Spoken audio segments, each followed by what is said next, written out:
ಎಲ್ರಿಗೂ ನಮಸ್ಕಾರ. ಗೆಳತಿ ಯೂಟ್ಯೂಬ್ ಚಾನಲ್ಗೆ ಮತ್ತೊಮ್ಮೆ ಸ್ವಾಗತ. ಬನ್ನಿ ಸ್ನೇಹಿತರೆ, ವೈಕುಂಠ ಏಕಾದಶಿ ನಾವು ಆಚರಣೆ ಮುಗಿಸ್ತಾ ಇದ್ದ ಹಾಗೆ ಹೊಸ ವರ್ಷಕ್ಕೆ ಸಿದ್ಧತೆ ಮಾಡ್ಕೋಬೇಕು. ಹೊಸ ವರ್ಷ ಅಂದರೆ ಕ್ಯಾಲೆಂಡರ್ ಹೊಸ ವರ್ಷ 2026 ನಾವು ಸ್ವಾಗತ ಮಾಡಬೇಕಲ್ವಾ. ಹೊಸ ಕನಸುಗಳೊಂದಿಗೆ, ಹೊಸ ಆಸೆಗಳೊಂದಿಗೆ, ಹೊಸ ನಿರ್ಣಯಗಳೊಂದಿಗೆ ಮಾಡ್ಕೋಬೇಕು. ಅದು ಯಾವ ದಿನ? ಗುರುವಾರ. ಗುರುಗಳಿಗೆ ತುಂಬಾ ಪ್ರಿಯವಾದಂಥ ದಿನ. ಹಾಗೆ ಈ ದಿನದ ವಿಶೇಷತೆ ಜೊತೆಗೆ ಇವತ್ತು ಯಾವೆಲ್ಲ ಒಳ್ಳೆ ಕೆಲಸಗಳನ್ನ ನೀವು ಪ್ರಾರಂಭ ಮಾಡ್ಬೋದು ಅನ್ನೋದನ್ನು ಕೂಡ ತಿಳಿಸಿದ್ದೀನಿ. ವಿಡಿಯೋನ ಸ್ಕಿಪ್ ಮಾಡದೆ ನೋಡಿ. ಪ್ರತಿಯೊಬ್ಬರಿಗೂ ಕೂಡ ಜೀವನದಲ್ಲಿ ಮುಂದೆ ಬರಬೇಕು, ಅಭಿವೃದ್ಧಿ ಆಗಬೇಕು, ನಾವು ಮಾಡುವಂಥ ಕೆಲಸ ಕಾರ್ಯಗಳಲ್ಲಿ ಸಕ್ಸಸ್ ಆಗಬೇಕು, ಫ್ಯಾಮಿಲಿ ಚೆನ್ನಾಗಿರಬೇಕು ಅನ್ನುವಂಥ ಆಸೆ ಇದ್ದೇ ಇರುತ್ತೆ ಅಲ್ವಾ. ಇದಕ್ಕೆಲ್ಲ ಅತಿ ಮುಖ್ಯವಾಗಿ ಬೇಕಾಗಿರೋದು ದುಡ್ಡು. ಆ ಮಹಾಲಕ್ಷ್ಮಿ ಆಶೀರ್ವಾದ ನಮಗಿರಬೇಕು, ನಮ್ಮ ಮನೆಯಲ್ಲಿ ಶಾಶ್ವತವಾಗಿ ನೆಲೆಸಬೇಕು, ಸ್ಥಿರ ಮಹಾಲಕ್ಷ್ಮಿ ನೆಲೆಸಬೇಕು ಅಂಥೇಳಿ ಎಷ್ಟೆಲ್ಲ ಪೂಜೆ ವ್ರತ ಎಲ್ಲನೂ ಕೂಡ ನಾವು ಮಾಡ್ತೀವಿ. ಹಾಗೆ ಈ ಒಂದು ಮನಿ ಸೇವಿಂಗ್ಸನ್ನು ಕೂಡ ಈ ದಿನ ನೀವು ಶುರು ಮಾಡ್ಬೋದು. ಯಾವ ಸಮಯದಲ್ಲಿ ಮಾಡಬೇಕು, ಯಾವ ರೀತಿ ಮಾಡಬೇಕು, ಬನ್ನಿ ತಿಳಿಸ್ಕೊಡ್ತೀನಿ. ಅದ್ರ ಜೊತೆಗೆ ಇನ್ನೊಂದು ಅತಿ ಮುಖ್ಯವಾದಂಥ ವಿಚಾರ ನಿಮಗೆ ತಿಳಿಸೋದಿದೆ. ಈಗಾಗಲೇ ಸುಮಾರು ಜನ ಇನ್ಸ್ಟಾಗ್ರಾಮ್ಗಳಲ್ಲಿ ಅಥವಾ ಯೂಟ್ಯೂಬ್ ಶಾರ್ಟ್ಸ್ ವಿಡಿಯೋಗಳಲ್ಲಿ ಈ ಮಾಹಿತಿನ ಕೇಳ್ತಾನೆ ಇರ್ತೀರ. ಯಾಕಂದರೆ ಈಗ ಹೊಸ ವರ್ಷ ಆದಮೇಲೆ ವಿಶಸ್ನ ಶೇರ್ ಮಾಡುವಂಥದ್ದು, ಒಬ್ಬರಿಂದೊಬ್ಬರಿಗೆ ಶುಭಾಶಯಗಳನ್ನ ಕಳಿಸುವಂಥದ್ದು, ಈ ಥರದ್ದೆಲ್ಲ ಇರುತ್ತೆ. ಇದಕ್ಕೆಲ್ಲ ಒಂದು ಲಿಂಕ್ಗಳನ್ನ ಕಳಿಸ್ತಾ ಇರ್ತಾರೆ. ಈ ಲಿಂಕನ್ನು ಕ್ಲಿಕ್ ಮಾಡಿಕೊಂಡು ಡೌನ್ಲೋಡ್ ಮಾಡ್ಕೊಳ್ಳಿ, ಇದರಿಂದ ನೀವು ವಿಶಸ್ನ ಕಳಿಸಿ, ಈ ಥರದ್ದೆಲ್ಲ ನಡೀತಾ ಇದೆ. ನಾನು ನಿನ್ನೆ ಅಷ್ಟೇ ಈ ವಿಡಿಯೋನ ನೋಡಿದ್ದು ಇನ್ಸ್ಟಾಗ್ರಾಮಲ್ಲಿ. APK ಅನ್ನುವಂಥ ಆ್ಯಪ್, ಇದನ್ನು ಡೌನ್ಲೋಡ್ ಮಾಡ್ಕೋಬೇಡಿ, ಆಗಲೇ ಇದನ್ನು ತುಂಬ ಜನ ಶೇರ್ ಮಾಡ್ತಾ ಇದ್ದಾರೆ, ಇದು ತುಂಬ ಸ್ಕ್ಯಾಮ್ ಆಗುತ್ತೆ ಅಂತೆಲ್ಲ ಹೇಳ್ತಾ ಇದ್ರು. ನೋಡಿದ್ರೆ ಇವತ್ತು ಅದೇ ಒಂದು ಲಿಂಕ್ ನನಗೂ ಕೂಡ ಕಳಿಸಿದ್ದಾರೆ ಯಾರೋ ಒಬ್ಬರು. ಆಮೇಲೆ ನಾನು ಹೇಳಿದೆ ಇದನ್ನೆಲ್ಲ ಶೇರ್ ಮಾಡಬೇಡಿ, ಈ ಥರ ನಿನ್ನೆ ಅಷ್ಟೇ ನಾನು ಆ ವಿಡಿಯೋ ನೋಡಿದ್ದೀನಿ ಅಂತ. ನೀವು ಕೂಡ ಅಷ್ಟೇ, ಆದಷ್ಟು ನಿಮ್ಮದೇ ಒಂದು ವಾಯ್ಸ್ ಮೆಸೇಜ್ ಕಳಿಸಿ, ಅಥವಾ ನೀವು ಕೈಯಲ್ಲಿ ಬರೆದು ಒಂದು ಫೋಟೋ ತೊಗೊಂಡು ಅದನ್ನು ಶೇರ್ ಮಾಡಿ. ಎಷ್ಟು ಖುಷಿ ಇರುತ್ತೆ. ಮೊದಲೆಲ್ಲ ಈ ಥರದ್ದೆಲ್ಲ ಏನಿತ್ತು ಹೇಳಿ, ನಾವೇ ಒಬ್ರಿಗೊಬ್ರು ಬಾಯಲ್ಲಿ ಹೇಳ್ತಾ ಇದ್ವಿ, ಶೇಕ್ ಹ್ಯಾಂಡ್ ಕೊಟ್ಟು ವಿಶ್ ಮಾಡ್ತಾಯಿದ್ವಿ.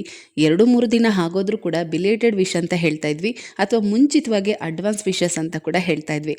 ಆದರೆ ಈಗೆಲ್ಲ ಅದನ್ನೆಲ್ಲ ನಾವು ಟೈಪ್ ಮಾಡೋಷ್ಟು ಟೈಮ್ ಇರಲ್ಲ ನಮಗೆ, ಎಲ್ಲ ಈಸಿಯಾಗಿ ಆಗಬೇಕು. ಈ ಥರ ಯೋಚನೆ ಮಾಡೋದ್ರಿಂದ ಇದರಿಂದ ಅಪಾಯಗಳು ಕೂಡ ಜಾಸ್ತಿನೇ ಇದೆ. ಹಾಗಾಗಿ ಹೇಳ್ತಾ ಇದ್ದೀನಿ, ನಮ್ಮ ಸೇಫ್ಟಿಗೋಸ್ಕರ ಮುಂಚಿತವಾಗಿ ಇಂಥ ವಿಚಾರಗಳನ್ನ ನಮಗೆ ತಲುಪಿಸ್ತಾ ಇದ್ದಾರೆ. ಇದನ್ನು ನಾವು ಉಪಯೋಗಿಸ್ಕೊಳ್ಬೇಕು. ಮತ್ತು ಯಾವುದೇ ಕಾರಣಕ್ಕೂ ಇಂಥ ಆ್ಯಪ್ಗಳನ್ನು ಡೌನ್ಲೋಡ್ ಮಾಡ್ಕೊಳ್ಳೋದಾಗಲಿ, ಒಬ್ಬರಿಂದೊಬ್ಬರಿಗೆ ಶೇರ್ ಮಾಡೋದಾಗಲಿ ಯಾವುದನ್ನು ಮಾಡಬೇಡಿ. ಮೊದಲೆಲ್ಲ ಹೊಸ ವರ್ಷಕ್ಕೆ ಹ್ಯಾಪಿ ನ್ಯೂ ಇಯರ್ ಅಂತ ಹೇಳಿ ಇಷ್ಟೊಂದು ಗ್ರೀಟಿಂಗ್ ಕಾರ್ಡ್ಗಳನ್ನ ಕಳಿಸೋರು. ನಾನು ಇನ್ನೂ ಕೂಡ ಸುಮಾರು ಗ್ರೀಟಿಂಗ್ ಕಾರ್ಡೆಲ್ಲ ಹಾಗೆ ಇಟ್ಕೊಂಡಿದ್ದೀನಿ. ಎಷ್ಟು ಖುಷಿ ಕೊಡುತ್ತೆ. ಈಗೆಲ್ಲ ಆ ಟ್ರೆಂಡೇ ಇಲ್ಲ ಅನಿಸುತ್ತೆ. ಗ್ರೀಟಿಂಗ್ ಕಾರ್ಡ್ಗಳೆಲ್ಲ ಯಾರು ಒಬ್ರಿಗೊಬ್ರಿಗೆ ಕೊಡೋದು ಆ ಥರದ್ದೆಲ್ಲ ಮಾಡೋದೇ ಇಲ್ಲ. ಹೋಗಲಿ ಬಿಡಿ, ಈಗಿನ ಬ್ಯುಸಿ ಲೈಫಲ್ಲಿ ಅದಕ್ಕೆಲ್ಲ ಟೈಮ್ ಇಲ್ಲ ಅಂತಲೇ ಅಂದ್ಕೊಳ್ಳೋಣ. ಬಟ್ ಮುಂಚಿತವಾಗಿ ನಮಗೆ ಎಚ್ಚರಿಕೆ ಕೊಡ್ತಾ ಇದ್ದಾರೆ. ಇದನ್ನು ನಾವು ಉಪಯೋಗಿಸ್ಕೊಳ್ಳೇಬೇಕು. ಹಾಗೆ ಹುಷಾರಾಗಿರಬೇಕು. ಫೋನಲ್ಲೇ ಒಂದು ವಾಯ್ಸ್ ನೋಟ್ನ ಕಳಿಸಿ, ಅಥವಾ ನೀವೇ ಕೈಯಿಂದನೇ ಏನಾದರೂ ಬರೆದು ಅದನ್ನು ಫೋಟೋ ತೆಗೆದು ಕಳಿಸಿ ವಿಶ್ ಮಾಡಿ. ಆದರೆ ಈ ರೀತಿ ಲಿಂಕ್ಗಳನ್ನ, ಆ್ಯಪ್ಗಳನ್ನು ಯಾವುದನ್ನು ಕೂಡ ಯೂಸ್ ಮಾಡಬೇಡಿ. ಅದರಿಂದ ನಿಮಗೆ ಏನೇ ಗಿಫ್ಟ್ ಸಿಗುತ್ತೆ ಅಥವಾ ದುಡ್ಡು ಸಿಗುತ್ತೆ ಅಂದರೂ ಕೂಡ ಇಂಥದನ್ನು ನಂಬೇಡಿ. ಏನೂ ಉಪಯೋಗ ಇಲ್ಲದೆ ಸುಮ್ಮನೆ ಯಾರೂ ಕೂಡ ಒಬ್ಬರಿಂದೊಬ್ಬರಿಗೆ ಗಿಫ್ಟ್ ಕೊಡ್ತೀವಿ, ದುಡ್ಡು ಕೊಡ್ತೀವಿ ಅಂತ ಯಾವ ಆಸೆನೂ ತೋರಿಸೋದಿಲ್ಲ. ಹಾಗಾಗಿ ಇದನ್ನು ದಯವಿಟ್ಟು ನಂಬೇಡಿ. ಆದಷ್ಟು ಹುಷಾರಾಗಿರಿ. ಅದು ಒಂದು ವಿಶಸ್ ಕಳಿಸೋಂಥ ಸಾಮಾನ್ಯ ಲಿಂಕ್ ಆದರೆ ಪರವಾಗಿಲ್ಲ, ಆದರೆ ಅದನ್ನು ಡೌನ್ಲೋಡ್ ಮಾಡ್ಕೊಂಡ್ಮೇಲೆ OTP ಎಲ್ಲ ಕೇಳುತ್ತೆ. ಇದು ತುಂಬಾ ಡೇಂಜರಸ್. ಹಾಗಾಗಿ ಈ ವಿಚಾರ ಹೇಳ್ತಾ ಇದ್ದೀನಿ. ಗುರುವಾರ ದಿನ ನಿಮ್ಮದು ಪೂಜೆ ಎಲ್ಲ ಆದಮೇಲೆ ಮನಿ ಸೇವಿಂಗ್ಸನ್ನು ಶುರು ಮಾಡಿ. ಈಗ ಆಲ್ರೆಡಿ ಶುರು ಮಾಡಿರೋವಂಥವ್ರು ಏನು ಮಾಡೋದು ಬೇಡ. ಹೊಸದಾಗಿ ಯಾರಾದರೂ ಶುರು ಮಾಡಬೇಕು ಅಂದ್ಕೊಂಡಿದ್ರೆ ಇದೇ 1ನೇ ತಾರೀಕು ನೀವು ಮಾಡ್ಬೋದು. ತುಂಬಾ ಒಳ್ಳೆ ದಿನ. ಜನವರಿ 1ನೇ ತಾರೀಕು, 1ನೇ ತಿಂಗಳು 2026. ಇದನ್ನೆಲ್ಲ ಒಟ್ಟಿಗೆ ಕೂಡಿದ್ರೆ 12 ಬರುತ್ತೆ. 12 ಅಂದರೆ 1+2 = 3. 3 ಗುರುಗಳ ನಂಬರ್. ಹಾಗಾಗಿ ಗುರುಗಳ ಆಶೀರ್ವಾದದ ಜೊತೆಗೆ ಆ ಲಕ್ಷ್ಮಿಯ ಕೃಪೆಯಿಂದ ನೀವು ಮನಿ ಸೇವಿಂಗ್ಸನ್ನು ಮಾಡಿ ಖಂಡಿತವಾಗ್ಲೂ ನಿಮ್ಮ ಹಣ ಹೆಚ್ಚಾಗತ್ತೆ. ಇನ್ನೇನು ಹತ್ತಿರದಲ್ಲೇ ಅಕ್ಷಯ ತೃತೀಯ ಇದೆ, ವರಮಹಾಲಕ್ಷ್ಮಿ ಹಬ್ಬ ಬರುತ್ತೆ. ಚಿನ್ನ ಬೆಳ್ಳಿ ತಗೋಬೇಕು ತಾನೇ. ಈಗಿರೋ ದುಬಾರಿ ಬೆಲೆಯಲ್ಲಿ ಚಿನ್ನ ತೊಗೊಳಕ್ಕಾಗಲಿಲ್ಲ ಅಂದರೂ ಬೆಳ್ಳಿ ಆದರೂ ತೊಗೋಬೋದಲ್ವಾ. ನಾವು ಏನೂ ತೊಗೊಳ್ಳಿಲ್ಲ ಅಂದರೂ ಪರವಾಗಿಲ್ಲ, ಎಮರ್ಜೆನ್ಸಿ ಅಂತ ಹೇಳಿ ಮನೇಲಿ ದುಡ್ಡು ಇದ್ದೇ ಇರುತ್ತೆ. ಅದಕ್ಕೋಸ್ಕರ ಆದ್ರೂ ನಾವು ಮನಿ ಸೇವಿಂಗ್ಸ್ ಮಾಡಲೇಬೇಕು. ಶುಕ್ಲ ಪಕ್ಷದ ತ್ರಯೋದಶಿ ತಿಥಿ ಜೊತೆಗೆ ರೋಹಿಣಿ ನಕ್ಷತ್ರ, ಅದರ ಜೊತೆಗೆ ಗುರುವಾರ. ನಾವು ಲಕ್ಷ್ಮಿನ ಒಲಿಸ್ಕೋಬೇಕು ಅಂದರೆ ಶಿವನನ್ನು ಹೆಚ್ಚಾಗಿ ಆರಾಧನೆ ಮಾಡಬೇಕು ಅಂತ ಹೇಳ್ತಾರೆ. ಹಾಗಾಗಿ ಈ ಗುರುವಾರದ ದಿನ ಶಿವ ಮತ್ತು ಲಕ್ಷ್ಮಿಯನ್ನು ಆರಾಧನೆ ಮಾಡ್ತಾ ನೀವು ಮನಿ ಸೇವಿಂಗ್ಸನ್ನು ಶುರು ಮಾಡಿ. ಈ ದಿನದ ಪೂಜೆಗೆ ತಪ್ಪದೆ ಬಿಲ್ವ ಪತ್ರೆನ ಉಪಯೋಗಿಸ್ಬೇಕು. ಆನಂತರ ಒಂದು ತಾಮ್ರದ ಚೆಂಬು ಅಥವಾ ಕೆಂಪು ಬಣ್ಣದ ಹುಂಡಿ ಯಾವುದಾದ್ರೂ ಪರವಾಗಿಲ್ಲ, ನೀವು ತಂದಿಟ್ಕೊಳ್ಳಿ. ಮುಂಚಿತವಾಗಿ ವಿಚಾರ ತಿಳಿಸ್ತಾ ಇದ್ದೀನಿ, ನೀವು ಸಿದ್ಧತೆ ಮಾಡಿಕೊಳ್ಳಿ ಅಂತ. ಅದನ್ನು ತಂದಿಟ್ಕೊಳ್ಳಿ. ಬೆಳಗ್ಗೆ ಪೂಜೆಯೆಲ್ಲ ಮುಗಿಸಿ 11 ರೂಪಾಯಿಯನ್ನು ಎತ್ತಿಡಬೇಕು. ದೇವಿ ಹತ್ರ ಪ್ರಾರ್ಥನೆ ಮಾಡಿಕೊಂಡು ಅದ್ರ ಜೊತೆಗೆ ಒಂದು ಬಿಲ್ವಪತ್ರೆ ದಳ ಮತ್ತು ಒಂದು ಸಣ್ಣ ಲಾವಂಚ ಬೇರು, ಅದೆರಡನ್ನು ಮೊದಲು ಹುಂಡಿ ಒಳಗಡೆ ಹಾಕಬೇಕು. ಆ ನಂತರ 11 ರೂಪಾಯಿಯನ್ನು ದೇವಿ ಹತ್ರ ಪ್ರಾರ್ಥನೆ ಮಾಡಿಕೊಂಡು ಹುಂಡಿ ಒಳಗಡೆ ಹಾಕಿ ಅವತ್ತಿಂದ ನಿಮ್ಮ ಮನಿ ಸೇವಿಂಗ್ಸನ್ನು ಶುರು ಮಾಡಿ.